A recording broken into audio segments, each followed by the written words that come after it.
Jail പുള്ളികളെ ജയിലിലേക്ക് പ്രവേശിപ്പിക്കുന്ന സമയത്ത് പോലീസിൻ്റെ നടയടി എന്ന് പറഞ്ഞൊരു പരിപാടിയാണ്, ഒരു കലാപരിപാടിയാണ്. കാരണം ലോകം ആദരിക്കുന്ന ഒരു സാമ്പത്തിക ശാസ്ത്രജ്ഞൻ ഇന്ത്യയുടെ പ്രധാനമന്ത്രിയാകുന്നത് ആദ്യമായിട്ടായി. കാരണം ലോകമാകെ സാമ്പത്തിക മാന്ദ്യം അനുഭവപ്പെട്ട സന്ദർഭത്തിൽ ഇന്ത്യൻ സമ്പദ് വ്യവസ്ഥയെ പിടിച്ചു നിർത്തി ലോകത്തെ തന്നെ അമേരിക്കൻ ശക്തികളെ പോലും വിസ്മയിപ്പിച്ച സാമ്പത്തിക വിദഗ്ധനായിരുന്നു ഡോക്ടർ മൻമോഹൻ സിംഗ്. അങ്ങനെ ഒരാളിനെ പ്രധാനമന്ത്രിയാക്കാനും അധികാരത്തിൽ നിന്നും മാറി നിൽക്കാനും ആർജവം കാണിച്ച നെഹ്റു കുടുംബത്തിന് അധികാരത്തിനോട് ആർത്തിയുണ്ട് എന്ന തരത്തിലുള്ള പ്രചരണം അതിപ്പോൾ കേരളത്തിലും ഇന്ത്യയിലെ ആകെ ഇപ്പം തിഹാർ ജയിലിലായാലും പൂജപ്പുര ജയിലിലായാലും എല്ലാ ജയിലുകളിലും സമാനമായ ഒരു നടയടി നടത്തിക്കൊണ്ടാണ് ജയിൽ പുള്ളികളെ ജയിലിനകത്തേക്ക് കയറ്റുക. അപ്പോൾ ഇത് ആദ്യത്തെ ജയിൽ പുള്ളിയെ പോലീസുകാർ ജയിലർമാർ അടിക്കുന്നത് കാണുമ്പോൾ വലത് കാലിൽ വെച്ച് കയറുന്ന ജയിൽ പുള്ളിയോട് ചോദിക്കും, നീ എന്താടാ പൊറുക്കാനാണോ വന്നിരിക്കുന്നതെന്ന് പറഞ്ഞാണ് ആദ്യത്തെ അടി. അപ്പോൾ അടുത്ത് കയറുന്നവൻ വിചാരിക്കും വലത് കാൽ വെച്ച് കയറിയാലാണ് അടി, അതുകൊണ്ട് ഇടത് കാൽ വെച്ച് കയറാം. അവൻ ഇടത് കാൽ വെച്ചായിരിക്കും കയറുക രണ്ടാമത്തെ പുള്ളി. അപ്പോൾ രണ്ടാമത്തെ പുള്ളിക്ക് കിട്ടും, നീ എന്താടാ ഇത് നശിപ്പിക്കാനായിട്ട് ജയിൽ നശിപ്പിക്കാൻ വന്നിരിക്കുകയാണെന്ന് പറഞ്ഞാൽ അവനും കൊടുക്കും അടി. അപ്പോൾ മൂന്നാമത്തെ പുള്ളി ഈ രണ്ട് നടയടിയും കണ്ട് പേടിച്ച് രണ്ട് കാലും കൂടി ഒന്നിച്ച് വെച്ച് അകത്തേക്ക് പ്രവേശിക്കും. അപ്പോൾ അതിനും കിട്ടും അടി. അപ്പോൾ ജയിലർമാർ ചോദിക്കുക, നീ എന്താടാ സർക്കസ് കളിക്കുകയാണോ എന്നാണ്. ഇത്തരത്തിലാണ് നടയടി. ഈ ഒരു സ്വഭാവമാണ് ഇത്തവണ തെരഞ്ഞെടുപ്പ് പ്രചരണ വേള ആരംഭിച്ചത് മുതൽ പ്രധാനമന്ത്രി മോദിയും BJPയും സ്വീകരിക്കുന്നത്.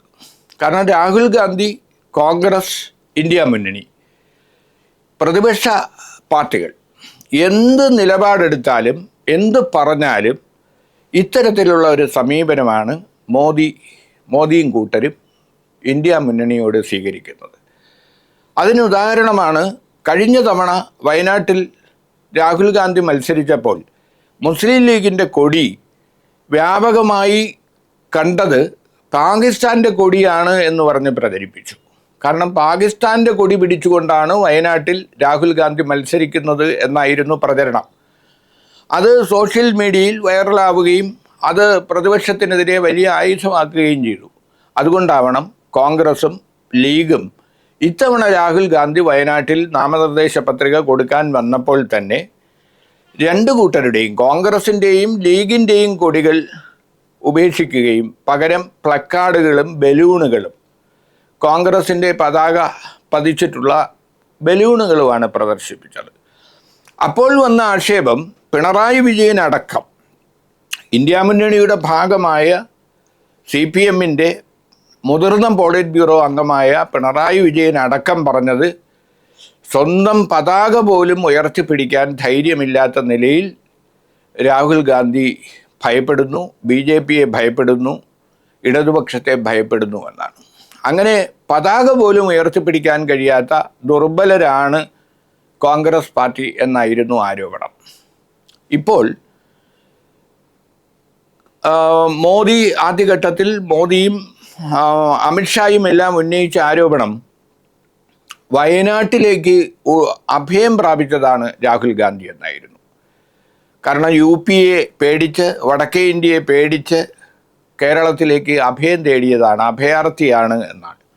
ഇപ്പോൾ ഏറ്റവും ഒടുവിൽ കഴിഞ്ഞ ദിവസം റായ്ബറേലിയിൽ നാമനിർദ്ദേശീയ പത്രിക കൊടുത്ത് രാഹുൽ അവിടെ മത്സരിക്കാൻ തീരുമാനിച്ചപ്പോൾ, കാരണം ഫറോസ് ഗാന്ധിയും ഇന്ദിരാഗാന്ധിയും സോണിയാഗാന്ധിയും എല്ലാം മത്സരിച്ച് കോൺഗ്രസ് കുടുംബത്തിൻ്റെ എല്ലാ മുതിർന്ന നേതാക്കളും മത്സരിച്ച പാരമ്പര്യമുള്ള റായ്ബറേലിയിൽ നാമനിർദ്ദേശീയ പത്രിക കൊടുത്തു കഴിഞ്ഞപ്പോൾ ചോദ്യം, എന്തുകൊണ്ട് അമേഠിയിൽ മത്സരിക്കുന്നില്ല? കാരണം അമേഠിയെ പേടിക്കുകയാണെന്നാണ്.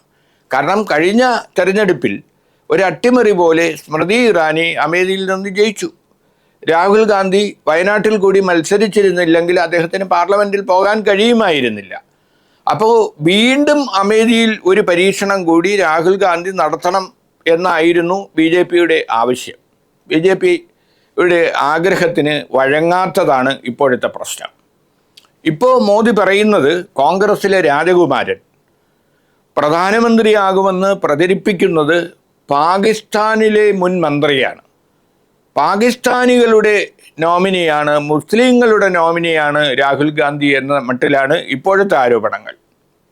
ഇത്തരത്തിൽ എന്ത് ചെയ്താലും അതിനെ ഒരു ലോജിക്കുമില്ലാതെ അടിസ്ഥാനവുമില്ലാതെ വിമർശിക്കുന്ന ഒരു സ്വഭാവമാണ് മോദി സ്വീകരിക്കുന്നത്. കാരണം രാഹുൽ ഗാന്ധി പ്രധാനമന്ത്രി സ്ഥാനാർത്ഥിയാണെന്ന് കോൺഗ്രസോ ഇന്ത്യ മുന്നണിയോ പറഞ്ഞിട്ടില്ല.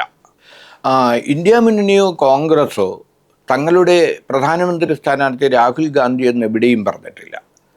പക്ഷേ കോൺഗ്രസിലെ രാജകുമാരനാണ് പ്രധാനമന്ത്രി സ്ഥാനാർത്ഥി എന്ന് വ്യാപകമായി ഇപ്പോൾ പറയുന്നത് നരേന്ദ്രമോദിയാണ്. അപ്പം നരേന്ദ്രമോദി പ്രധാനമന്ത്രിയായി രാഹുൽ ഗാന്ധി വരുമെന്ന് ഭയപ്പെടുന്നു എന്നതാണ് യാഥാർത്ഥ്യം. പക്ഷേ രാഹുൽ ഗാന്ധിക്ക് പ്രധാനമന്ത്രി ആകണമായിരുന്നെങ്കിൽ 20 വർഷം മുമ്പ്, അതായത് ഒന്നാം UPA സർക്കാർ അധികാരത്തിൽ വന്നപ്പോൾ തന്നെ മൻമോഹൻ സിംഗിന് പകരം സോണിയാഗാന്ധിക്കോ രാഹുൽ ഗാന്ധിക്കോ ഇന്ത്യയുടെ പ്രധാനമന്ത്രി ആകാമായിരുന്നു. അപ്പോൾ തങ്ങൾക്ക് പ്രധാനമന്ത്രി ആകാനുള്ള അവസരം വേണ്ടെന്ന് വെച്ചിട്ടാണ് സോണിയാഗാന്ധി UPA അധ്യക്ഷ പദവി മാത്രം സ്വീകരിച്ചുകൊണ്ട് രാഹുൽ ഗാന്ധിയെ ക്യാബിനറ്റിൽ പോലും ഉൾപ്പെടുത്താതെ മൻമോഹൻ സിംഗിനെ ഒന്നാം UPA സർക്കാരിലും രണ്ടാം UPA സർക്കാരിലും പ്രധാനമന്ത്രിയായി കൊണ്ടുവന്നത്. കാരണം ലോകം ആദരിക്കുന്ന ഒരു സാമ്പത്തിക ശാസ്ത്രജ്ഞൻ ഇന്ത്യയുടെ പ്രധാനമന്ത്രിയാകുന്നത് ആദ്യമായിട്ടായിരുന്നു. കാരണം ലോകമാകെ സാമ്പത്തിക മാന്ദ്യം അനുഭവപ്പെട്ട സന്ദർഭത്തിൽ ഇന്ത്യൻ സമ്പദ് വ്യവസ്ഥയെ പിടിച്ചു നിർത്തി ലോകത്തെ തന്നെ അമേരിക്കൻ ശക്തികളെ പോലും വിസ്മയിപ്പിച്ച സാമ്പത്തിക വിദഗ്ധനായിരുന്നു ഡോക്ടർ മൻമോഹൻ സിംഗ്. അങ്ങനെ ഒരാളിനെ പ്രധാനമന്ത്രിയാക്കാനും അധികാരത്തിൽ നിന്നും മാറി നിൽക്കാനും ആർജവം കാണിച്ച നെഹ്റു കുടുംബത്തിന് അധികാരത്തിനോട് ആർത്തി ഉണ്ട് എന്ന തരത്തിലുള്ള പ്രചരണം സാമാന്യ ബുദ്ധിയുള്ള ആരും അംഗീകരിക്കുന്നതല്ല. ഒരു ഘട്ടത്തിൽ രാഹുൽ ഗാന്ധി ഇവർക്ക് പപ്പുവും അമുൽ ബേബിയുമായിരുന്നു. പക്ഷേ ഭാരത് ജോഡോ യാത്ര നടത്തി ലോക ചരിത്രത്തിൽ തന്നെ മറ്റൊരു നേതാവ് കൈവരിക്കാത്ത ഒരു അനുഭവ സമ്പത്താണ് രാഹുൽ ഗാന്ധി നേടിയത്. കന്യാകുമാരി മുതൽ കാശ്മീർ വരെ കാൽനടയായി സഞ്ചരിച്ച് ഇന്ത്യൻ ജനതയുടെ പ്രശ്നങ്ങൾ മനസ്സിലാക്കുകയും വെറുപ്പിൻ്റെ കമ്പോളത്തിൽ സ്നേഹത്തിൻ്റെ കട തുറക്കും എന്ന സന്ദേശം എല്ലാ ജനങ്ങളിലും എത്തിക്കുകയും ചെയ്തതോടെ രാഹുൽ ഗാന്ധി മനുഷ്യ സ്നേഹത്തിൻ്റെ, സാഹോദര്യത്തിൻ്റെ, മതേതരത്വത്തിൻ്റെ സന്ദേശമാണ് ഇന്ത്യയിലാകെ പടർത്തിയത്.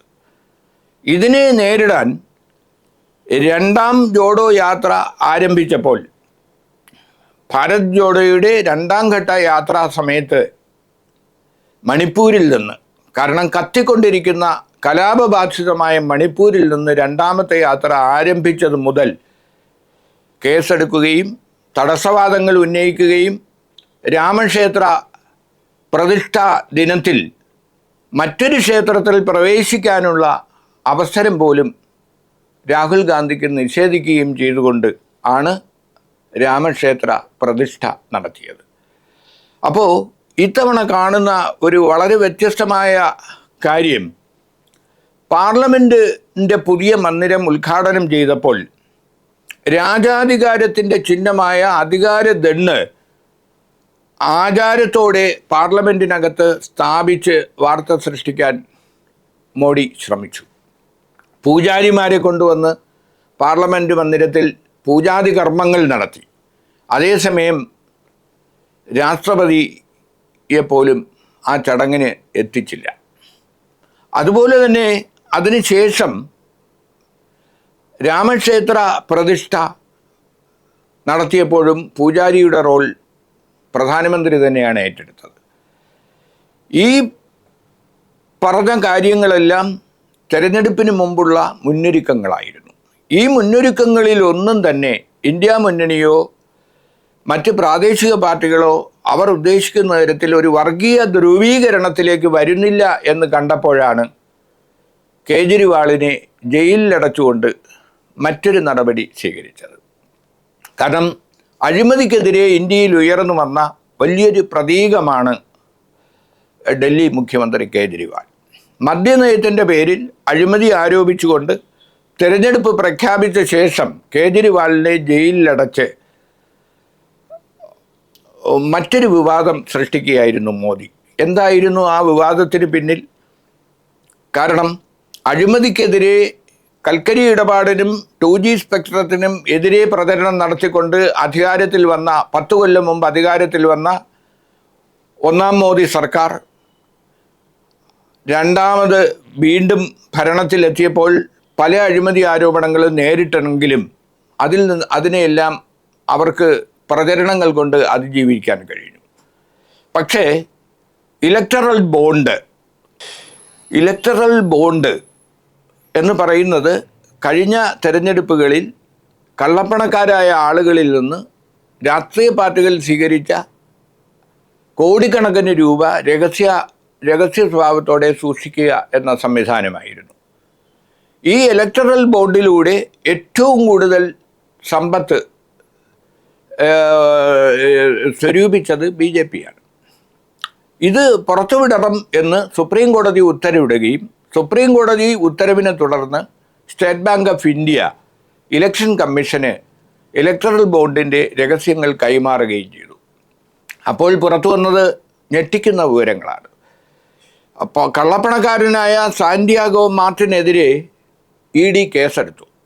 കേസെടുത്ത് 5-ാം ദിവസം കോടിക്കണക്കിന് രൂപ ഇലക്ടറൽ ബോണ്ടിലേക്ക് സാന്റിയാഗോ മാർട്ടിൻ സംഭാവന നൽകുകയാണ്. അതോടുകൂടി ആ കേസ് ഇല്ലാതാവുകയാണ്. അതുപോലെ തന്നെ മദ്യനയ കേസിൽ ചോദ്യം ചെയ്യപ്പെട്ട ഒരു പ്രതിയുടെ മൊഴിയുടെ അടിസ്ഥാനത്തിലാണ് മുഖ്യമന്ത്രി കേജ്രിവാളിനെ ഇപ്പോൾ തീഹാർ ജയിലിൽ അടച്ചിരിക്കുന്നത്. പക്ഷേ ആ പ്രതി മാപ്പ് സാക്ഷിയായി മാറി ദിവസങ്ങൾക്കുള്ളിൽ ആ പ്രതിയിൽ നിന്ന് 10 കോടിയിലേറെ രൂപയാണ് ഈ ഇലക്ടറൽ ബോണ്ടിലൂടെ BJP സ്വീകരിച്ചത്. അങ്ങനെ ED പ്രതിയാക്കുന്ന പ്രതികളെ കേസിൽ നിന്ന് ഒഴിവാക്കാനും മാപ്പ് സാക്ഷികളാക്കി മാറ്റാനും ഉപാധിയായി ഇലക്ടറൽ ബോണ്ട് പ്രയോജനപ്പെടുത്തി. കോൺഗ്രസും മറ്റ് രാഷ്ട്രീയ പാർട്ടികളും ഒക്കെ തന്നെ ഈ ബോണ്ട് ഉപയോഗിച്ച് ഇപ്പോൾ DMK പോലും അങ്ങനെ വാങ്ങിയെന്നാണ്. പക്ഷെ അതൊക്കെ നിസ്സാരമായ തുകകളാണ്. ഏറ്റവും വലിയ തുകകൾ ഇത്തരത്തിൽ വാങ്ങിച്ചിരിക്കുന്നത് BJP ആണ്, മോഡി സർക്കാരാണ്, മോഡി സർക്കാരിനെ നിലനിർത്തുന്ന പാർട്ടിയാണ് എന്ന വിവരം പുറത്തു വന്നതോടെ അഴിമതിക്കെതിരെയുള്ള കുരിശുയുദ്ധം അവസാനിച്ചു.